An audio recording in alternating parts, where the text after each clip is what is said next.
ॐ यश्चन्द्रशा वृषभो विश्वरूप छन्दोभ्यो यमिता शम्भुव शमिन्द्रो मेधया स्पिनोतु अमितस्य देवधारणो भूयाशं शरीरं मे विचर्षणम् जिह्वा मे मधुमत्तमा कर्णाभ्यां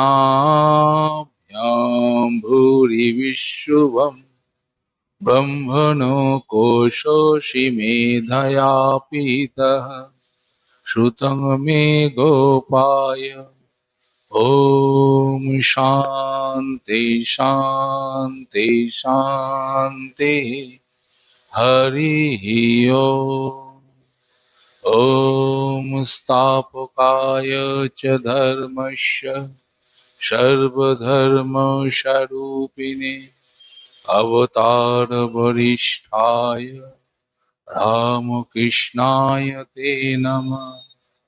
जननीं शारदां देवीं रामकृष्णं जगद्गुरुं पादपद्मे तयो श्रित्वा प्रणमामि मुहुर्मुहुः।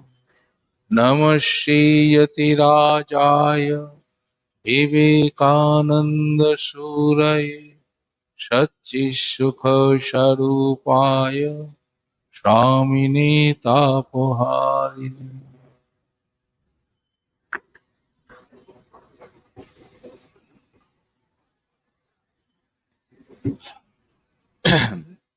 নমস্কার। আমরা নিয়মিতভাবে এখানে শ্রী শ্রী রামকৃষ্ণ লীলা প্রসঙ্গ গ্রন্থটি পাঠ এবং কিছুটা আলোচনা করার সুযোগ পেয়েছি। আমরা এর আগের অধ্যায়ে দেখেছি যে শ্রীরামকৃষ্ণ দেব কিভাবে সাধনার মাধ্যমে বৈধ ভক্তি থেকে পরাভক্তিতে নিজের জীবনকে উন্নত করে সেই দিব্য উন্মত্ত অবস্থায় চৈতন্য স্বরূপ শ্রী মাকে তার হৃদয়ে প্রতিষ্ঠা করেছেন এবং সেই ব্যাকুলতা সহকারে তিনি দক্ষিণেশ্বরে মায়ের স্বরূপকে উদ্ঘাটন করেছেন। আজকে যে অধ্যায়টি আমরা শুরু করতে যাচ্ছি সেটি লীলা প্রসঙ্গকার অষ্টম অধ্যায় প্রথম ভাগে। সেখানে বলছেন প্রথম 4 বৎসরের শেষ কথা, অর্থাৎ শ্রীরামকৃষ্ণ দেব দক্ষিণেশ্বরে মন্দির প্রতিষ্ঠার পর থেকে কম বেশি প্রায় 12 বছর দীর্ঘ সাধনার মাধ্যমে তার জীবনকে অতিবাহিত করেছেন। সেই সাধনায় হিন্দু ধর্মের যে বিভিন্ন যে পথ, সেই পথগুলোকে তিনি পুঙ্খানুপুঙ্খানুভাবে আবিষ্কৃত করেছেন। তার সাথে অন্যান্য ধর্মের সাধনা তিনি সেখানে করে তার সেই সাধনলব্ধ বাণী যত মত তত পথ নিজ জীবনে যেমন প্রতিষ্ঠা করেছেন, বর্তমান পৃথিবীর কাছে তিনি সেই বাণীর অতি ক্ষীণ স্বরেও বিবদমান বিভিন্ন ধর্মগোষ্ঠীর মধ্যে এখনো উচ্চারিত হচ্ছে যে শ্রীরামকৃষ্ণদেব এমন একজন মানুষ ছিলেন যেখানে কোনো সংকীর্ণতা ছিল না, যেখানে কোনো বিভেদ ছিল না, সেখানে শুধু সাম্য, শান্তি এবং ভালোবাসার ধর্ম। তাই আমরা যত শ্রীরামকৃষ্ণের সাধনাকে উপলব্ধি করার চেষ্টা করব, তত আমাদের নিজ জীবনে একটি শান্তির পরিবেশ সৃষ্টি হবে এবং আমরা যে পরিবেশে বাস করছি সেই পরিবেশের ওপর চরিত্রগতভাবে তার একটি প্রভাব থাকে। আমরা শ্রীরামকৃষ্ণের পিতার জীবনে দেখেছি তিনি দরিদ্র ব্রাহ্মণ, এক গ্রাম থেকে অন্য গ্রামে সত্য রক্ষার জন্য তাকে নির্বাসিত হতে হয়েছিল। সেই ১.৫ গ্রাম থেকে যখন কামারপুকুরে এলেন নিঃসম্বল অবস্থায়, কিন্তু ভগবানের প্রতি তার ছিল অগাধ ভালোবাসা। যে রঘুবীরের পূজা তিনি নিয়মিত করতেন, যে রামলালাকে দিয়ে শিলাকে পুজো করতেন, রঘুবীর শিলা, তার উপর নির্ভর করে যখন চলে এলেন, তার মধ্যে কিছু ছিল না, শুধুমাত্র একজন সত্যে প্রতিষ্ঠিত ব্রাহ্মণ। এবং সেই ব্রাহ্মণ যখন হালদার পুকুরে স্নান করতে যেতেন, তখন সকলে জিজ্ঞাসা করতেন উনি কি ঘাটে আছেন। তার প্রতি অগাধ শ্রদ্ধা। বর্তমানে জগতের দিকে আমরা তাকালে যে জগৎকে আমরা দেখি, বা যে জগতের সম্মানে আমরা সম্মানিত বলে মনে করি, সেই সম্মান যে কত ক্ষণভঙ্গুর হতে পারে আমরা চারিদিকে সামাজিক অবস্থা দেখলে বুঝতে পারি।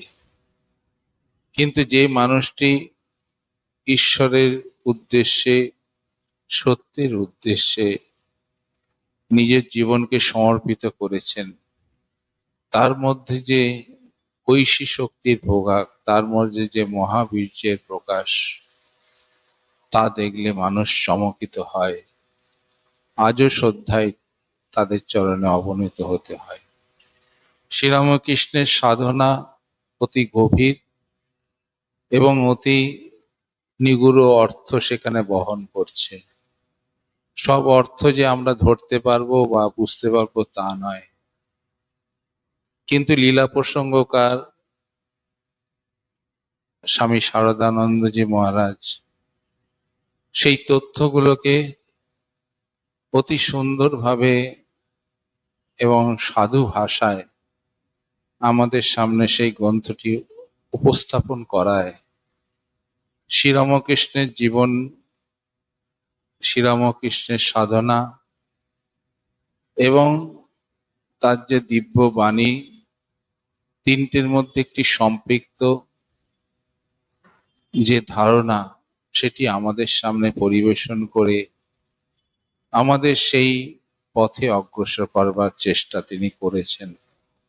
আমরা যত এই গ্রন্থ অধ্যয়ন করব, যত গভীরভাবে চিন্তন করব এবং যত নিদিধ্যাসন পর্যায়ে যাবে, তত আমরা এই গ্রন্থের প্রতিটি কথার অর্থ বুঝতে পারব।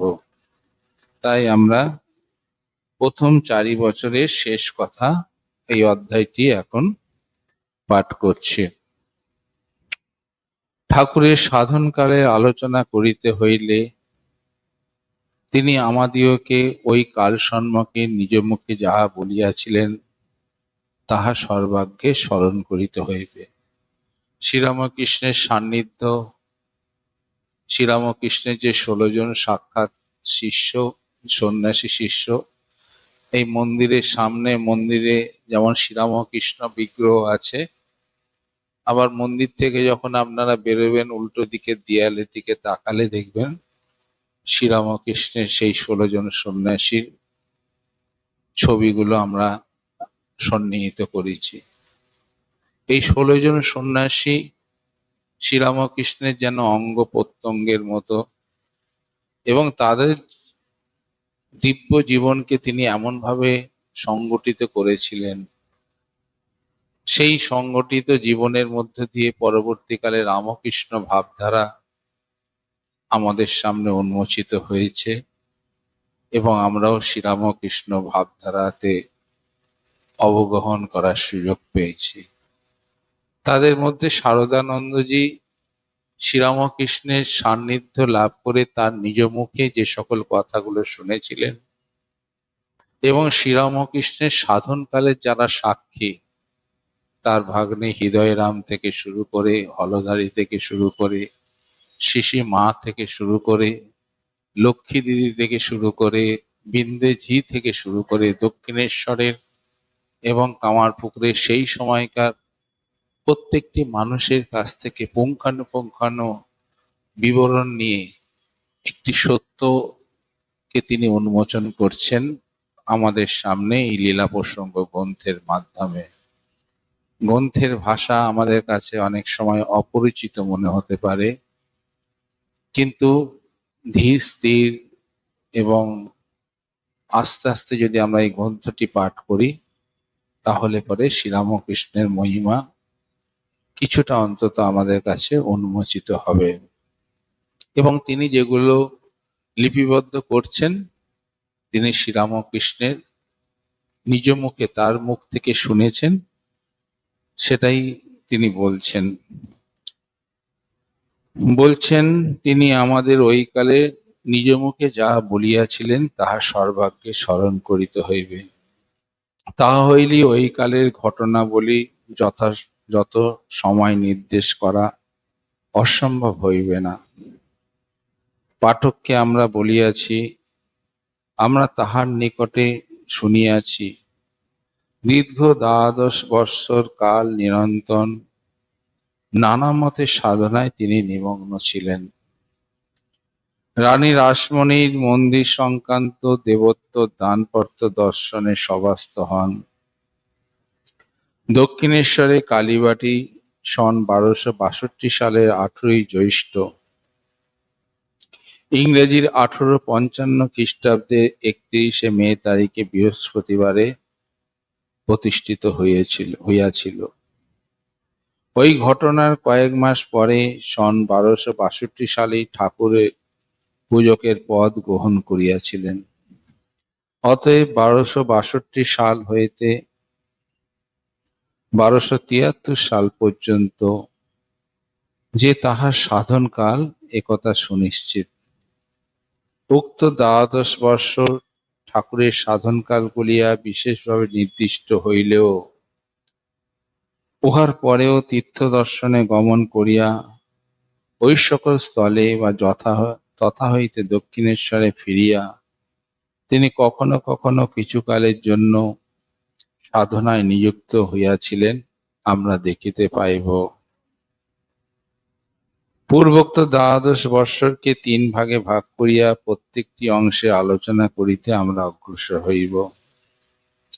প্রথমত 1262 সাল হইতে 1265, এই চারি বৎসরে যে কালের প্রধান প্রধান কথা ইতিপূর্বে আলোচনা করিয়াছি, অর্থাৎ শ্রীরামকৃষ্ণের পূজকের পদ গ্রহণ, রাধাকান্তের মন্দিরের সেবা, দক্ষিণেশ্বরে জগৎমাতার সেবা করিতে করিতে তিনি সেই জগৎমাতার পূর্ণ দর্শন লাভ এই কালের মধ্যে তিনি করেছিলেন, সেটা কিছুটা আলোচনা আমরা করেছি।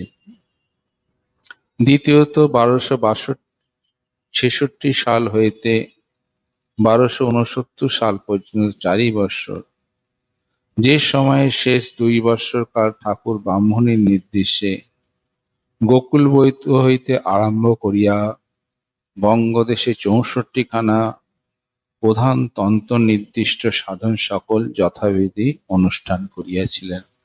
এই শ্রীরামকৃষ্ণের তন্ত্র সাধনা, এটি একটি গভীর রহস্যময় সাধনা।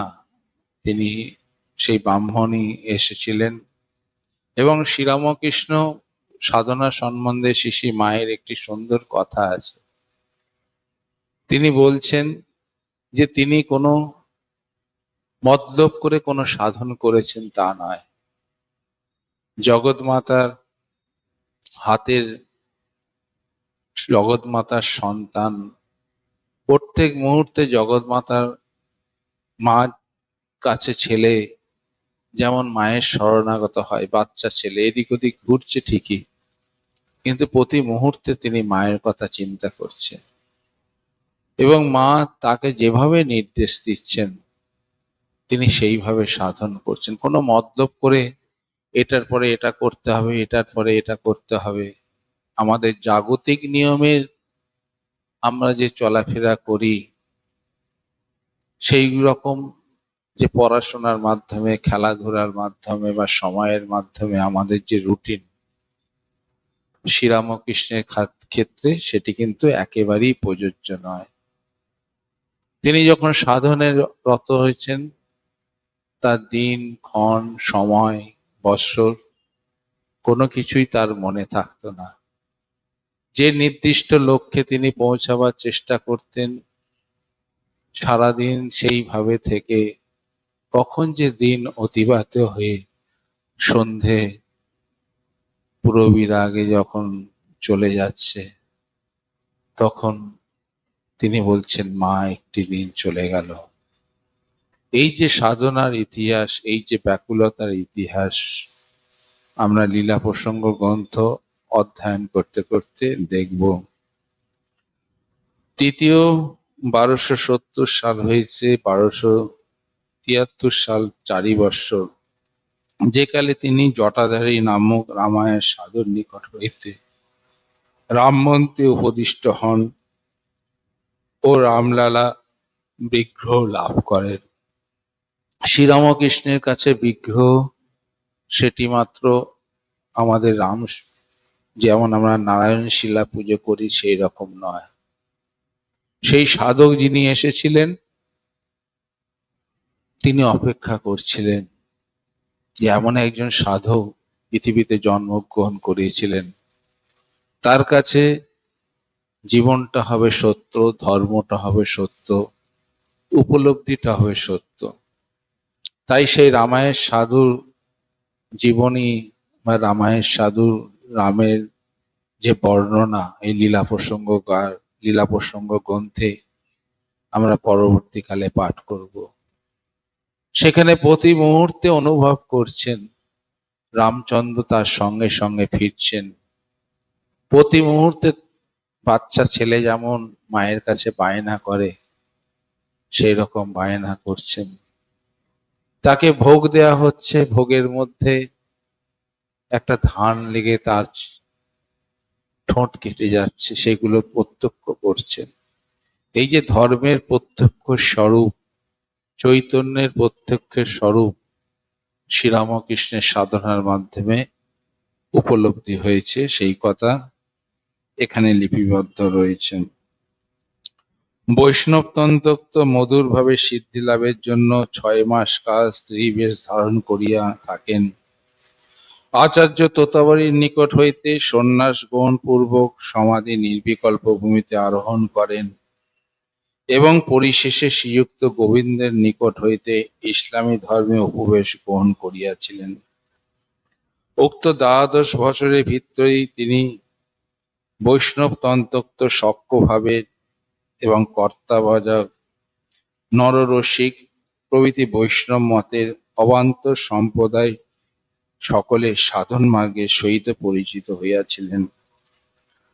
বৈষ্ণব ধর্মের সকল সম্প্রদায়ের মতে সহিত তিনি ওই বিশেষভাবে পরিচিত ছিলেন, একথা বৈষ্ণবচরণ গোস্বামী প্রমুখ ওই পথের সাধকবর্গ তাহার নিকটে আধ্যাত্মিক সহায়তা লাভের জন্য আগমনের স্পষ্ট বোঝা যায়। ঠাকুরের সাধনকালকে পূর্বোক্ত রূপে 3 ভাগে ভাগ করিয়া অনুধাবন করিয়া দেখিলে ওই 3 ভাগের প্রত্যেকটি অনুষ্ঠিত তাহার সাধনকালের মধ্যে একটা শ্রেণীগত বিভিন্নতা স্পষ্ট দেখিতে পাওয়া যাইবে। আমরা দেখিয়াছি সাধনকালের প্রথম ভাগে ঠাকুর বাহিরের সহায়তার মধ্যে কেবল শ্রীযুক্ত কেনারাম ভট্টের নিকট হইতে দীক্ষা গ্রহণ করিয়াছিলেন। ঈশ্বর লাভের জন্য অন্তরের ব্যাকুলতাই ওই কালই তাহার একমাত্র সহায় হইয়াছিল। ইহার প্রবল হইয়া অচিরকালের মধ্যে তাহার শরীর ও মনের অশেষ পরিবর্তন উপস্থিত করিয়াছিলেন। উপাস্যের প্রতি অসীম ভালোবাসা আনয়ন পূর্বক উহারা তাহাকে বৈদি ভক্তির নিয়মাবলী উল্লঙ্ঘন করাইয়া ক্রমে রাগানুরাগ ভক্তির দিকে অগ্রসর করাইয়া শ্রী শ্রী জগৎমাতার প্রত্যক্ষ দর্শনে ধনী করিয়া যোগ বিভূতি সম্পন্ন করিয়া তুলিয়াছিলেন। এই কটি আমরা এর আগের অধ্যায়ে আলোচনা করেছি। শ্রীরামকৃষ্ণ যখন পূজা করতেন, পূজা করতে করতে তার বাহ্যিক সত্তা সমস্ত লোপ পাইত। যখন মায়ের কাছে গান গাইতেন, গান গাইতে গাইতে তিনি তার নিজের শরীর, নিজের মন, নিজের সম্বন্ধে সম্পূর্ণভাবে একেবারে বিলোপ হয়ে যাইত। কে আসিতেছে, কে যাইতেছে, কোনো খেয়াল নাই। এবং সেই পূজা একটা অলৌকিক শক্তি সম্পন্ন পূজা। আমরা যে সাধারণভাবে যে পূজা করি, কতগুলো বিধি নিষেধের উপর সেই পূজা প্রতিষ্ঠিত হয়। তাহাতে কি হয়, সাধকের মন সংযত হয়। সাধকের মন যখন ধীর স্থির হয়, তখন সে নিজের হৃদয়ে হয়তো সাময়িকভাবে দেবীর দর্শন বা স্পর্শন পূজাকালে অনুভব করতে পারে। কিন্তু প্রতি মুহূর্তে দেবী যিনি অনুভব করছেন, প্রতি মুহূর্তে মা তার সঙ্গে সঙ্গে ঘুরছেন এবং মা শিশুর মতো তার কাছে বায়না করছেন, ভোগ নিবেদন করছেন। মা বলছেন তুমি আগে খাও, তারপর আমি খাবো। সেই ভোগের কিয়দংশ তার মুখে দিচ্ছেন। মন্দিরের মধ্যে বেড়াল এসেছে, তার মধ্যে মা চৈতন্য রূপী দেখে তাকে হয়তো কিছু মায়ের নৈবেদ্য থেকে দিলেন। এইগুলো যখন বাহ্যিক দৃষ্টিতে আমরা যদি কোনো জায়গায় এইরকম পুজো দেখি, আমরা তো সেই জায়গায় উপনীত হতে পারি না। সুতরাং আমাদের কাছে সেই পূজাটা মনে হবে যেন ঠিক ঠিক হচ্ছে না। কিন্তু এই খবর যখন মথুর বাবুর কাছে গিয়ে পৌঁছালো যে ভোগের লুচি বেড়ালকে খাওয়াচ্ছেন চক্রবর্তী ভট্টাচার্য মহাশয়, এবং তার যে ব্যাকুলতা, তাকে উন্মাদ বলে যখন সাধারণ মানুষ ধারণা করলেন, মথুরবাবু তার মধ্যে কিছু, মথুরবাবুকে তিনি কিছু দিব্য জ্ঞান প্রদান করেছিলেন। তার মধ্যে মথুরবাবুর মন এমন একটি উন্নত জায়গায় প্রতিষ্ঠিত ছিল যে তিনি তাদের বলে পাঠালেন যে ভট্টাচার্য মহাশয় যেমন পূজা করছে করুক, তাই নিয়ে তোমরা মাথা ঘামিও না, আমি এসে তা দেখব। বাস্তবিক যখন তিনি এলেন, শ্রীরামকৃষ্ণ পূজায় বসে যখন তার সেই অলৌকিক পূজা তিনি দর্শন করলেন, তখন তিনি ভাবলেন না, এতদিনে একজন পূজক পাওয়া গেছে, যে পূজার মাধ্যমে ভগবান বিগ্রহ সচল এবং বিগ্রহের মধ্যে প্রাণ প্রতিষ্ঠা হয়েছে। তাই তিনি সেই বৈধি পূজা করে আমরা যে জায়গায় সীমাবদ্ধ থাকি, এ রাগ ভক্তি যখন তার দেহ মনকে অবলম্বন করে প্রতিষ্ঠিত হয়, তখন সেটি তিনি বুঝতে পেরেছিলেন। তাই তিনি শ্রীরামকৃষ্ণ যে শ্রী শ্রী জগৎমাতাকে প্রত্যক্ষ দর্শনে ধনী করিয়া যোগ বিভূতি সম্পন্ন করিয়া তুলিয়াছিলেন, মথুরবাবুর কাছে সেটি প্রকট হওয়াতে তিনি তাকে কোনো কিছু বললেন না। এরপরে আমাদের মনে যে সকল প্রশ্ন আসে, লীলা প্রসঙ্গকার সেই সকল প্রশ্ন করছেন। পাঠক হয়তো বলিবেন, তা হইলে আর বাকি রইল কি? ওই কালেই তো ঠাকুর যোগসিদ্ধি ও ঈশ্বর লাভ করিয়া কৃতার্থ হইয়াছিলেন, তবে পরে আবার সাধন কেন? কোন সাধন যখন সাধনায় সিদ্ধ হয়, তার ইষ্ট দেবদেবী লাভ করে, আমাদের মনে হয় আর সাধনার প্রয়োজন নাই। সেটি হচ্ছে সাধারণ সাধকের পক্ষে এটি একটি লক্ষ্য, যে ইষ্টের সঙ্গে একাকিত্ব অনুভব করা, ইষ্টের দর্শন করা, ইষ্টকে নিয়মিত সেবা করা, এবং তার মাধ্যমেই তিনি যে প্রভূত আনন্দ লাভ করে সেই আনন্দে জীবন অতিবাহিত করেন। এবং যে সকল ব্যক্তি সেই দুর্লভ সাধু সঙ্গ করার সুযোগ পায়, যারা তাদের সন্নিকটে থাকার সুযোগ পায়, তারাও যেন আনন্দে বিভোর হয়ে থাকেন। এবং এইগুলো আমরা নিজ জীবনে অনেক সময় প্রত্যক্ষ করে থাকি।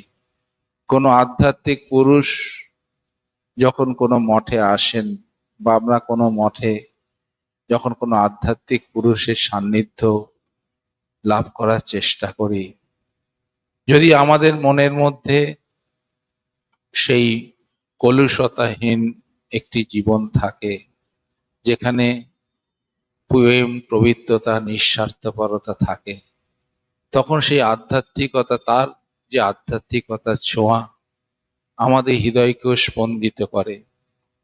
অনেক সময় হয় আমরা আধ্যাত্মিকতার ঠিক মতো হয়তো কি ঠিক আমরা যেন ঠিক ভাবে তার ব্যবহার করতে পারি না, বা আমরা সেই যোগ্যতা আমাদের নাই, কিন্তু তাদের অসীম কৃপায় আমরা সেই আধ্যাত্মিক রাজ্যে প্রবেশ করলে তখন সেইগুলো অনুভব করা যায়।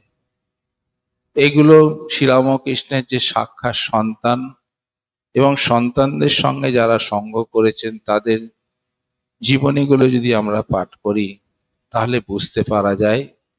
এবং পরবর্তীকালে স্বামী বিবেকানন্দ একটি বিদেশে তিনি যখন বক্তৃতা করছেন, সেখানে তিনি পরিষ্কার বলছেন যে দেখো, বাহ্যিক জগতে কোনো বস্তু তুমি যদি অধিকার করো, বা কোনো কিছু বস্তু যদি তোমার থাকে, টাকা পয়সা ধন দৌলত, সেগুলো যেমন তুমি অপরকে দেবার অধিকারী হও, এই আধ্যাত্মিক রাজ্যের যারা সম্রাট, তারাও ঠিক সেই রকম আধ্যাত্মিকতা পরিবেশন করতে পারেন।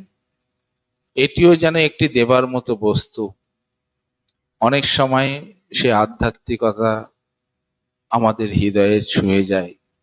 তাই এখানেও সেই প্রশ্ন হচ্ছে, যদি সাধারণ সাধকের দৃষ্টিতে দেখি, তার তো আর সাধন করার প্রয়োজন হয় না, কিন্তু শ্রীরামকৃষ্ণদেব এসেছিলেন একটি সমন্বয়ের বাণী নিয়ে। হিন্দু ধর্ম দ্বিধা বিভক্ত যে বিভিন্ন সম্প্রদায়, সেই সম্প্রদায় যেমন একে অপরের প্রতি হীন দৃষ্টি দেখতে দেখতো, শ্রীরামকৃষ্ণ তার সাধনার মাধ্যমে তাদের সমস্ত ক্ষেত্রে এক হয়ে গেছে।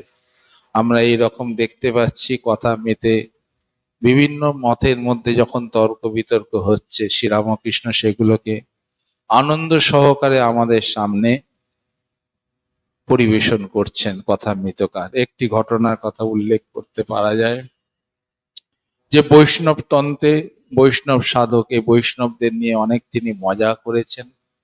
আবার কর্তাবাজা সম্প্রদায়ের যখন কেউ নিন্দা করছেন, তিনি কোনো নিন্দা সহ্য করতে পারতেন না। তিনি নরেন্দ্রনাথকেও বললেন যে দেখ, ওটাও একটা পথ, কেমন জানিস, বাড়িতে ঢোকার জন্য যেমন একটি সদর দরজা বা সিংহ দরজা থাকে, সেখান দিয়েও মানুষ প্রবেশ করতে পারে। আবার তৎকালীন যুগে ছিল, যারা মেথর বা অপরিষ্কার পরিষ্কার করে, তাদের জন্য একটা ছোট্ট খিড়কির দরজা থাকতো, এটাও। তিনি কোনো ধর্মকে ছোট করছেন না, কোনো সাধনকে ছোট করছেন না। বলছেন এই ফলই শ্যামবাজারে তারা হচ্ছেন খুব সামান্য ব্যক্তি, তাঁত বনে কোন রকম জীবন যাপন করেন। সেখানে বলছেন তোমরা পাতা বিষ্ণু, অর্থাৎ যে বিষ্ণু পালন করছে তাকে মানো না, ধাতা বিষ্ণু যিনি ধারণ করে আছেন। এই রকম সব বড় বড় কথা আলোচনা করছেন, অথচ সাধন ভজন করছেন না, সামান্য জীবিকা যাপন করছেন। আবার সেখানে বৈষ্ণবদের সঙ্গে যখন শাক্তের দ্বন্দ্ব হচ্ছে, সেখানে বলছেন আমাদের শ্রীকৃষ্ণকে না ভজলে ভব নদী পার করা যায় না। আবার যারা শাক্ত তার উত্তরে বলছেন যে আমাদের মা হচ্ছে রাজরাজেশ্বরী, তিনি কেন যাবেন ভব নদী পার করতে, তাই ওই কেলে ছোড়াটাকে রেখেছে, তারা ভব নদী পার করবে। এই যে বিভিন্ন ধর্মের যে সূক্ষ্মতা, একে অপরকে হীন দৃষ্টিতে দেখা, শ্রীরামকৃষ্ণ সেগুলোকে সংশোধন করে নিজের জীবনে সাধনার মাধ্যমে প্রত্যেক ধর্মের পরিপুষ্টতা লাভ করে আমাদের সামনে তার চরম সার্থকতা তুলে ধরবার জন্য একটি সাধনায় সিদ্ধি হয়েছে বলে সেখানেই তিনি শেষ করছেন না, পরপর তিনি সাধন করে যাচ্ছেন জগৎমাতার হস্তস্বরূপ, এবং জগৎমাতা যেন তার দেহ মনকে অবলম্বন করে ভবিষ্যৎ প্রজন্মের কাছে বিভিন্ন ধর্ম সম্প্রদায়ের যে বিভেদ সেটিকে দূর করে দেওয়ার জন্য তিনি জন্মগ্রহণ করেছিলেন। তাই এখানে বলছেন, উত্তরে বলিতে হয়, একভাবে ওই কথার যথার্থ হইলেও পরবর্তীকালে সাধনায় পবিত্র হইবার তার অন্য প্রয়োজন ছিল। ঠাকুর বলিতেন, বৃক্ষ লতা সকলের সাধারণ নিয়মে আগে ফুল ও পরে ফল হইয়া থাকে। উহাদের কোনো কোনোটিতে এমনই আছে যাহাদের আগে ফল দেখা যায় পরে ফুল দেখা যায়। সাধন ক্ষেত্রে ঠাকুরের মনের বিকাশও ঠিক ঐরূপ ভাবে হইয়াছিল। এই জন্য পাঠকের পূর্বোক্ত কথাটি আমরা একভাবে সত্য বলিতেছি, কিন্তু সাধনকালের প্রথম ভাগে তাহার অদ্ভুত প্রত্যক্ষ ও জগদম্বার দর্শনাদি উপস্থিত হইলে ওই সকলের শাস্ত্রে লিপিবদ্ধ সাধক কুলের উপলব্ধির সহিত যতক্ষণ না মিলাইতে পারিতেছে ততক্ষণ পর্যন্ত ওই সকল সত্যতা বা তাহাদের চরম সীমা সম্বন্ধে তিনি দৃঢ় নিশ্চয় হইতে পারিতেছেন না। কেবলমাত্র অন্তরের ব্যাকুলতা সহায়ে যাহা তিনি ইতিপূর্বে প্রত্যক্ষ করিয়াছিলেন তাহাই আবার পূর্বোক্ত কারণে শাস্ত্র নির্দিষ্ট পথ ও প্রণালী অবলম্বনকে প্রত্যক্ষ করিবার তো তাহার প্রয়োজন হইয়াছিল। শাস্ত্র বলে গুরুমুখে শ্রুত অনুভব ও শাস্ত্রে লিপিবদ্ধ পূর্ব যুগের সাধক কুলের অনুভবের সহিত সাধক আপন ধর্মজীবনকে দিব্য দর্শন ও অলৌকিক অনুভব সকল যতক্ষণ না মিলায় সমসমান বলিয়া দেখিতে পায় ততক্ষণ সে এককালে নিশ্চিন্ত হইতে পারেন না। ওই তিনটি বিষয়কে মিলাইয়া এক বলিয়া দেখিতে পাইবা মাত্রই তো সর্বতোভাবে ছিন্ন সংশয় হইয়া পূর্ণ শান্তির অধিকারী হয়। এখানে একটি খুব গুরুত্বপূর্ণ কথা লীলা প্রসঙ্গকার আমাদের বলছেন। সেখানে বলছেন শ্রুতি, যুক্তি, অনুভব। আমরা এইরকম প্রচুর মানুষ সমাজে দেখতে পাবো যে তারা হয়তো নিজেরাই ঘোষণা করছেন যে আমি ঈশ্বরের দূত বা ঈশ্বরের অবদূত, ঈশ্বর দ্রষ্টা পুরুত, এবং বর্তমানে বিজ্ঞান প্রচারিত সর্বস্ব যুগে আপনি যদি এই রকম কোনো ওয়েবসাইটে যান প্রচুর মানুষ, প্রচুর সাধককে দেখতে পাবেন, এবং তাদের দর্শনে অনেক সময় মনে হয় সত্যিই তারা ভগবান লাভ করেছেন, হয়তো করেও থাকবেন। কিন্তু সেখানে আমাদের হিন্দু ধর্ম কি বলছেন? বলছে তোমার যে অনুভব সেই অনুভবটা আগের যারা সাধক ছিল তাদের সাধকের সাথে মিলবে, এবং সেটি হবে যুক্তিপূর্ণ অনুভব। অর্থাৎ যুক্তি মানে একটা কোনো অলৌকিকতার আশ্রয় নিয়ে ধর্মজগতে অলৌকিক কিছু ঘটতে পারে। শ্রীরামকৃষ্ণ জীবনে প্রচুর অলৌকিক কাহিনী ছিল যেটি আমাদের গ্রন্থে সন্নিবিষ্ট হয়নি, এবং অলৌকিকতা শ্রীরামকৃষ্ণ খুব ঘৃণা করতেন। ধর্মজগতে অলৌকিকতার কোনো সুযোগ তিনি আমাদের সামনে রাখেননি। তাই বলছেন সেখানে যুক্তি থাকবে, সেই যুক্তি, শ্রুতি এবং অনুভব তিনটের মধ্যে মিল থাকবে। একদিকে বলছেন আমি ঈশ্বর লাভ করেছি, সেখানে সমস্ত কিছু ঊর্ধ্বে যারা ঈশ্বর লাভ করেন, গীতাতে তাদের কিরকম মানুষ বলছেন, স্থিতপ্রজ্ঞস্য কা ভাষা সমাধিস্থস্য কেশবঃ স্থিতধি কিং প্রভাসেত কিমাসীত বুঝেত কিম। সেখানে সুন্দরভাবে ভগবান বলছেন, প্রজহাতি যদা কামান সর্বান পার্থ মনোগতান আত্মন্নৈবাত্মনা তুষ্ট স্থিত প্রজ্ঞস্তদুচ্যতে। যে সাধকের মনে কোনো কামনা বাসনার লেশ মাত্র নাই, আমরা বুঝবো কি করে? যখন বিপরীত অবস্থার মধ্যে দিয়ে সেই সাধক যায়, তার মনের কোনো খেদ হয় না। আমাদের মনে একটা বিপরীত অবস্থার মধ্যে পড়লেই আমরা সঙ্গে সঙ্গে রেগে যাই। কিন্তু শ্রীরামকৃষ্ণের জীবন, শ্রীরামচন্দ্রের জীবন, শ্রীকৃষ্ণের জীবন যদি আমরা প্রত্যক্ষ করি, যে রামচন্দ্রকে কালকে তার রাজ্য অভিষেক হবে, সারা অযোধ্যা জুড়ে বিরাট উৎসবের আয়োজন এবং রাজ্যবাসীর মধ্যে বিশাল উৎসাহ, কালকে রাম রাজা হবে। হঠাৎ আজকে রাত্রির বেলা হয়তো ঘোষণা করা হলো যে না, পিতৃসত্য পালনের জন্য তোমাকে 14 বছরের জন্য বনবাস যেতে হবে। তাই আমরা যখন রাম নাম করি, দেখবেন রাম নামের মধ্যে একটি অপূর্ব শ্লোক সেখানে সন্নিবিষ্ট করা হচ্ছে, যে কিরকম, যে আমি কোন রামচন্দ্রকে পূজা করি, যে রামচন্দ্র আজকে তার রাজ্য অভিষেক হবে বলে আনন্দে উৎফুল্ল হয়ে হচ্ছে না, আবার কালকে ভোরবেলা তাকে সর্বস্ব ছেড়ে এক কাপড়ে বনবাস যেতে হবে বলে দুঃখে নিমজ্জিত হচ্ছে না। এই সুখে দুঃখে সমকীর্তা লাভ লাভা। এই যে আমাদের সুখ যখন আসে, তখন তার সঙ্গে সঙ্গে কিছুটা আনন্দ আসে, কিন্তু দুঃখ যখন আসে, সেই দুঃখের মধ্যে নিজের জীবনকে ধরে রাখা, সেটি মাত্র একমাত্র যারা সাধনায় সিদ্ধির লাভ করেছে তাদের পক্ষে সম্ভব হয়। শ্রীরামকৃষ্ণের জীবনে কিভাবে আমরা প্রতিফলিত হচ্ছে, প্রত্যেকটি ঘটনা যদি আমরা পুঙ্খানুপুঙ্খানুভাবে দেখি, শ্রীরামকৃষ্ণ শিশি মাকে জগৎমাতা রূপে দক্ষিণেশ্বরে প্রতিষ্ঠিত করলেন ষোড়শী পূজার মাধ্যমে, এবং তিনি সেই মাতৃশক্তিকে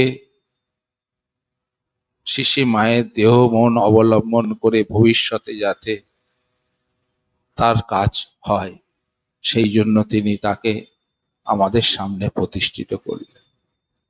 এই তিনি যে পূজা করেছেন, তার যে পূজা কমে যখন রটতে লাগলো, সেই পূজা দেখে তার ভাগ্নে হৃদয়েরও ইচ্ছা হলো তিনিও পূজা করবেন, এবং কি করলেন, সেই মথুরবাবু তৈলক্যের নাথের মেয়েকে তিনি পূজা করলেন বিনা অনুমতি নিয়ে। সঙ্গে সঙ্গে সেখানে বলল, আরে এ তো অকল্যাণ হতে পারে, তাকে বিতরিত করা হোক, এখানে থাকার তার কোনো ছাই হবে না। কিন্তু কাকে বিতাড়িত করতে হবে সেই খবর না নিয়ে একজন গিয়ে শ্রীরামকৃষ্ণ দেবকে বললেন, তোমাকে বাবুরা চলে যেতে বলেছেন। বলছো আমাকে চলে যেতে বলেছেন? তিনি কোথায় যাবেন, কি করবেন? সঙ্গে সঙ্গে তিনি দক্ষিণেশ্বরের থেকে যখন বেরোবার চেষ্টা করছেন, তৈলক্যরা দেখছেন শক্তি চলে যাচ্ছে, দৌড়ে গিয়ে তার পায়ে জড়িয়ে বলছে, না, আপনাকে তো যেতে বলা হয়নি, আপনি এখানে থাকুন, আমরা হৃদয়কে চলে যেতে বলেছি।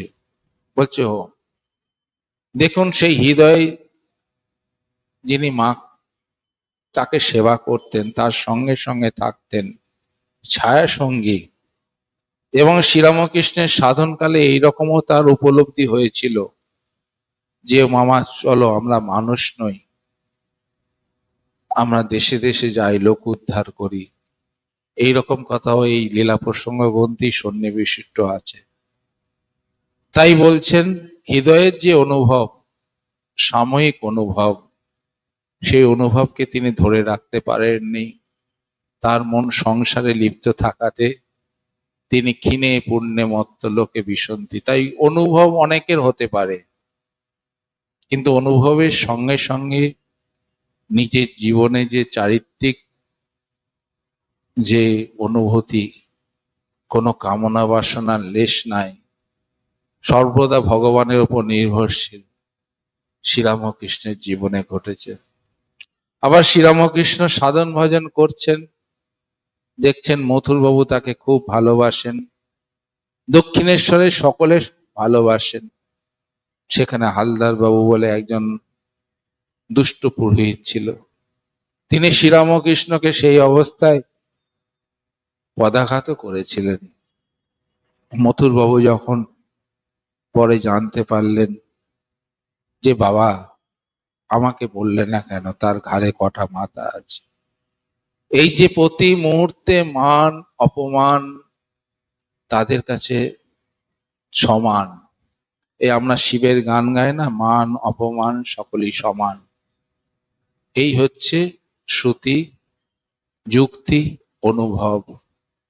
সেইটি শ্রীরামকৃষ্ণের জীবনে আমরা প্রত্যক্ষ করেছি, এবং যত আমরা এর গভীরভাবে দেখব, আমাদের জীবনের মাপকাঠি কোথা? মাপকাঠি হচ্ছে যখন আমরা দুঃখে পড়ি, যখন আমরা কষ্টে পড়ি, তখন আমরা কি করি? অন্যর দিকে আঙুল তুলি। কিন্তু আমাদের শাস্ত্রে পরিষ্কারভাবে বলছেন যে কৃতকর্ম ফল ভঞ্জিতে হইবে, বলে লাকে হেতু কার্য প্রসবিবে। শুভ কর্মে শুভ, মন্দে মন্দ ফল, এ নিয়ম রোধে নাই কারো বল। আমরা যে জগতে এসেছি, আমরা যে সাধু সঙ্গ করছি, আমরা যে সৎ কথা বলার বা সৎ কথা প্রসঙ্গ করার সুযোগ পাচ্ছি বা শোনার সুযোগ পাচ্ছি, কিছুটা ধারণা করার চেষ্টা করছি, এটি আমাদের বহু পূর্বার্জিত কর্মের একটি সুসঙ্গত ফলের ফলে আমরা এখানে সন্নিহিত হতে পারছি। আর আমরা যত এইসব জীবনগুলোকে অনুধ্যান করব, যত চিন্তন করব, যত এর গভীরে পরিবেশন করার চেষ্টা করব, দুঃখ যে আসবে না তা নয়। শিশিমা বলছেন, তবে কি জানো, পায়ের তলা দিয়ে যেমন জল সরে সরে যায়, সেই রকম সরে যাবে। সেখানে শ্রীকৃষ্ণ সম্বন্ধে বলছেন, স্বামী কৃষ্ণ বলছেন, স্বামী পঞ্চ পাণ্ডব সখা কৃষ্ণ ভগবান, দুঃশাসন করে তবু দ্রৌপদীর অপমান। শ্রীরামকৃষ্ণদেব জগতের দুঃখ সম্বন্ধে অনেক কথা বলেছেন।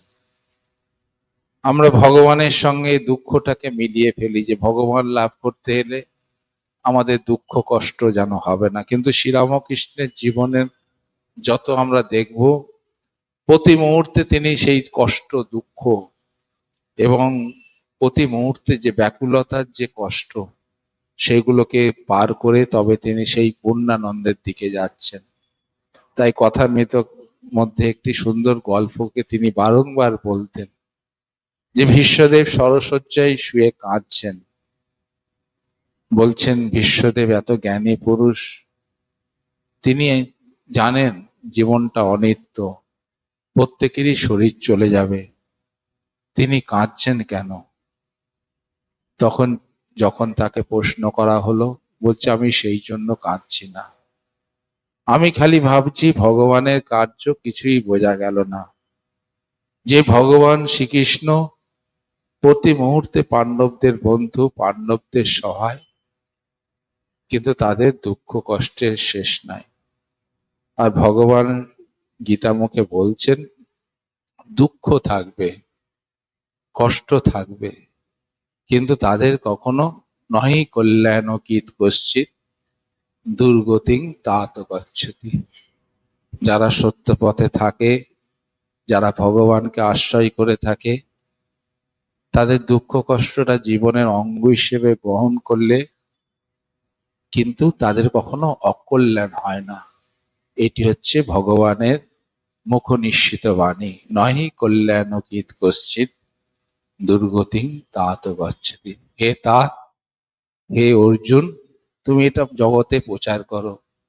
যারা ভগবানকে আশ্রয় করে আছে, যারা ভগবানের শরণাগত হয়ে আছে, তাদের কখনো দুর্গতি হয় না, তাদের কখনো নিম্ন গতি হয় না, তারা সর্বদা উচ্চ গতি লাভ করে। এটি আমাদের প্রার্থনা শ্রীরামকৃষ্ণের চরণে, যে আমরা যত তার জীবন অনুধাবন করব। আর এটা কোনো তাড়াতাড়ি ব্যাপার নয়। বলছে শনৈ পন্থা শনৈ কন্থা শনৈ পর্বত লঙ্ঘন শনৈ ধর্মস্য কর্মস্য।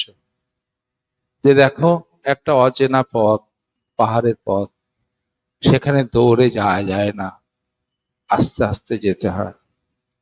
আগেকার দিনে যারা কাঁথা সেলাই করত অবসর সময়ে, সেটাও আস্তে আস্তে করতে হয়। এখন সেই রকম শনৈ পর্বত লঙ্ঘন শনৈ ধর্মস্য কর্মস্য।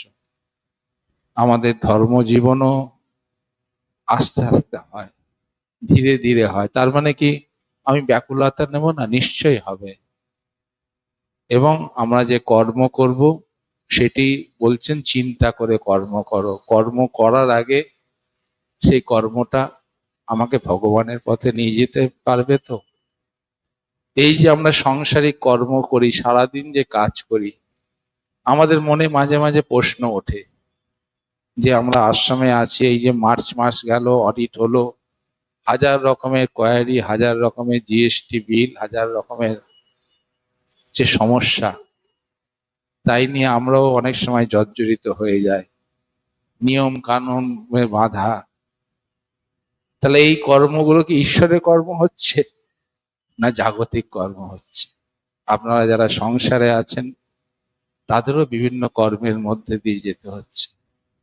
তাহলে সেই কর্মগুলো কি করে আমাদের ঈশ্বরের দর্শনে বা ঈশ্বর লাভের পথে প্রতিপূরক না প্রতিবন্ধকতা, সেটা আমাকে বিচার করতে হবে।